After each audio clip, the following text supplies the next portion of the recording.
सलामुअलैकुम नाज़रीन, एक नई वीडियो के साथ मैं हूँ आपका मेज़बान रज़ा अब्बास। कौमी सलामती कमेटी का जो इजलास हुआ उसके अंदर जो दो बड़ी खबरें मुश्तरका प्रेस कॉन्फ्रेंस के अंदर जब वफाकी वज़रा की जानिब से की गई तो उस पूरे मंजरनामे के अंदर आपको छुपी हुई नज़र आती हैं ये इंतहाई अहम बातें हैं जिनका जिक्र उस तरह से नहीं किया जा रहा। एक बात वज़ीर दिफ़ा ख्वाजा आसिफ की जानिब से की गई है और एक इंकशाफ जो है नायब वज़ीर आज़म और वज़ीर ख़ारजा इसहाक़ डार की जानिब से किया गया है, जिनके ऊपर बात करना, ख़ुसूसी तौर के ऊपर बात करना बहुत ज़रूरी है। ये क्या बातें हैं, ये क्या इंकशाफात किए गए हैं, आज के इस वीडियो में हम आपके सामने रखते हैं। उससे पहले आपसे दरख्वास्त है इस वीडियो को ज़्यादा से ज़्यादा लाइक कीजिएगा और चैनल को सब्सक्राइब ज़रूर कीजिएगा। बढ़ते हैं मौजू की जानिब। तो मौजू कुछ यूँ है, पहले आगाज़ कर लेते हैं कि वज़ीर दिफ़ा ख्वाजा आसिफ की जानिब से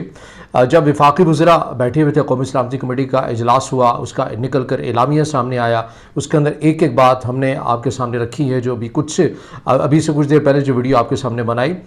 और उसके बाद मुश्तरका प्रेस कॉन्फ्रेंस होती है। मुश्तरका प्रेस कॉन्फ्रेंस में नायब वज़ीर आज़म और वज़ीर ख़ारजा इसहाक़ डार बात करते हैं, वज़ीर इत्तलात अता तारड़ बात करते हैं, वज़ीर क़ानून मौजूद होते हैं, अटॉर्नी जनरल मौजूद होते हैं और वज़ीर दिफ़ा ख्वाजा आसिफ मौजूद होते हैं। हमने जो बात करनी है वो दो शख्सियात के इंकशाफात के ऊपर करनी है। वज़ीर दिफ़ा ख्वाजा आसिफ की जानिब से कहा गया कि हमारे पास ये इंटेलिजेंस मालूमात आई हैं पहलगाम वाक़े के बाद कि भारत ये मनसूबाबंदी कर रहा है कि बाकायदा तौर के ऊपर जवाब देने की बजाय, बरह रास्त पाकिस्तान से उलझने की बजाय, क्योंकि वो उसके नताइज जानता है, तो इसलिए ये प्लानिंग की जा रही है भारत की खुफिया एजेंसीज़ की जानिब से, भारतीय रियासत की जानिब से, कि पाकिस्तान के मुख्तलिफ शहरों में कुछ बदअमनी के वाक़यात फैलाने वाली जो तंजीमें हैं उनकी माली मावनत करके और हर तरह की मावनत करके पाकिस्तान के अंदर बेयकीनी और अमन व अमान की जो फ़ज़ा है उससे मुतासर किया जाए। और ये ख़बर इस तरह जो हैरान कुन है वो इस तरह से सामने आई। एक तरफ तो हम ये देख रहे हैं कि बलूचिस्तान के अंदर जो सूरत हाल है, खैबर पख्तूनख्वा के अंदर जो सूरत हाल है, इससे हट कर बात की जा रही है कि इन सूबों के अलावा भी जो है वो भारत जो है वो इस हवाले से सरगर्मियाँ या अपनी एक्टिविटीज़ को बढ़ाने की बातें कर रहा है और ऐसी मनसूबाबंदी की जा रही है जिसके इत्तला बर वक्त पाकिस्तानी हुकाम को मालूम होगी है, जो हमें वज़ीर दिफ़ा ख्वाजा आसिफ की ज़ुबानी मिला है। और इसमें यह कहा गया है उनकी जानिब से कि हम बड़ा कैटेगोरिकली भारत को, भारतीय सरकार को, भारत की स्टेट को ये पैगाम दे देना चाहते हैं कि अगर हमारे किसी एक शहरी को भी इन मामलात के ऊपर हिट किया गया तो फिर आप याद रखिए कि आपका भी कोई शहर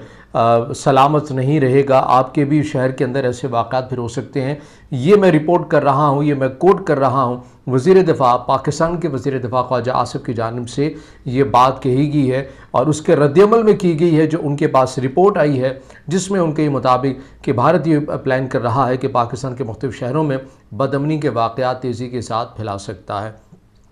दूसरी खबर जो हमारे पास सामने निकल कर आई है वो नायब वज़ीर आज़म और वज़ीर ख़ारजा इसहाक़ डार ने जो इंकशाफ किया है,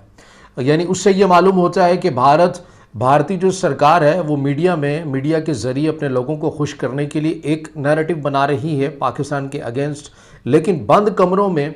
जो बातें बाहर जो छुपाई जा रही है ज़ाहरी तौर के ऊपर की जा रही है, लेकिन बंद कमरों में वो बातें नहीं की जा रही। जी हाँ, मैं ये बात कर रहा हूँ कि जब पहलगाम वाक़या हुआ और उसके ऊपर बिना किसी सबूत के पाकिस्तानी स्टेट के ऊपर इल्ज़ाम धर दिया गया, रवायती तौर के ऊपर जो माजी में एग्जाम्पल जो रिकॉर्ड मौजूद है भारतीय रियासत का,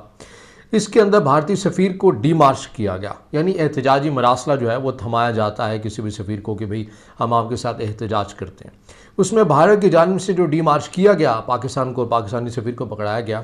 उसके अंदर वो तमाम बातें मौजूद थीं जो भारतीय सरकार ने इक़दामात किए, जो दफ्तर ख़ारजा की जानिब से आए, यानी कि पाकिस्तान का हम जो स्टेप उठाए गए कि हम पाबंदियाँ लगा रहे हैं पाकिस्तान के ऊपर, मुख्तलिफ 8 जो स्टेप हैं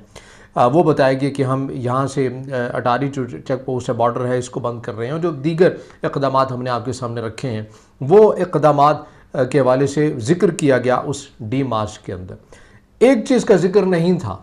जो बड़ा अहम था और उसी के ऊपर ज़्यादा बात की जा रही है और उसी को पाकिस्तान रेड लाइन भी कह रहा है। हैरान कुन ये बात है कि नायब वज़ीर आज़म और वज़ीर ख़ारजा इसहाक़ डार की जानिब से कहा गया कि जो भारतीय सरकार की जानिब से पाकिस्तान के सफ़ीर को डिमार्च किया गया, उसके अंदर ये बात शामिल नहीं थी कि सिंतास मुआहिदा जो है उससे मुअत्तल किया जा रहा है भारत की जानिब से। तो इससे आप ये अंदाज़ा लगा सकते हैं कि भारत अपने मीडिया के ज़रिए अपने लोगों को खुश करने के लिए तो ये बात कर रहा है कि हमने इनका पानी बंद कर दिया है, अब ये प्यास से मरेंगे, अब ये होगा वो होगा, लेकिन वो रिटर्न में डीमार्च किया, जो पाकिस्तानी सफ़ीर को पाकिस्तान को किया, उसके अंदर वो बात शामिल ही नहीं थी, क्योंकि ये इसलिए भी बड़ा अहम है कि सिंध तास मुआहदा ये वो मुआहदा है जिसमें वर्ल्ड बैंक ज़ामिन है, उसमें सालिसी का किरदार उसने अदा किया है। और इस एग्रीमेंट के अंदर ये शामिल है कि कोई भी फरीक यानी पाकिस्तान और भारत एक तरफ़ा इस मुआहदे से निकल नहीं सकते। तो भारत भी ये बात जानता है कि वो आज़ादाना तौर के ऊपर या एक तरफ़ा तौर के ऊपर इस मुआहदे को मनसूख नहीं कर सकता, इस मुआहदे को सस्पेंड नहीं कर सकता, क्योंकि आलमी दबाव आएगा, क्योंकि इसमें आलमी जो इदारे हैं वो ज़ामिन हैं। तो हम ये नहीं कर सकते, सिफारतकारी के एंगल से भी हमें हजीमत का सामना करना पड़ सकता है। इसलिए यह फ़ैसला किया गया कि भाई बंद कमरों में इस चीज़ का ज़िक्र वो ना किया जाए, लेकिन खुलेआम आवाम को मीडिया के ज़रिए मुतमईन करने के लिए किया जाए कि हम पाकिस्तान का जो पानी है वो बंद करें। और इसमें एक और बात भी है, वो ये बात है कि देखिए, अगर फॉर एग्जांपल हम ये मान भी लें कि वो पाकिस्तान का पानी बंद कर रहे हैं, तो कैसे बंद करेंगे? यानी डैम बनाएंगे ना, ज़ख़ीरा करेंगे तो ही पाकिस्तान का पानी बंद हो सकता है। अब डैम बनाने के लिए भी 8 से 10 साल चाहिए, 8 से 10 साल चाहिए। और पाकिस्तान ने रेड लाइन दे दी है कि अगर ऐसे कोई इक़दामात किए तो ये सोचिए भी मत कि आप कोई डैम बना पाएंगे। पाकिस्तान ने रेड लाइन का है, ऐलान का है। आज के इजलास में भी यही तफसीलात हैं जो हमने आपके सामने रखी हैं। लेकिन बहरहाल बहुत सारी बातें हैं जो हमने इससे पहले भी वीडियो में कर चुके हैं, दोहराना नहीं चाहते। ये दो बातें हैं जो इस पूरे मंजरनामे में छुप गई थी, और हमने कोशिश की है कि इसके ऊपर खसूसी तौर के ऊपर एक वीडियो अलहदा से बनाया जाए और उसके ऊपर बात की जाए। अब इससे जुड़ी मज़ीद जो भी अपडेट्स आती रहेंगी इसी प्लेटफॉर्म से हम आप तक पहुँचाते रहेंगे। अगर आप समझते हैं कि वीडियो आपके लिए मुफीद है तो इसे फिर ज़रूर अपने दोस्तों के साथ भी शेयर कीजिएगा। इस वीडियो को ज़्यादा से ज़्यादा लाइक कीजिएगा, कमेंट्स में ज़ाहिर ख्याल कीजिएगा और चैनल को सब्सक्राइब ज़रूर कीजिएगा।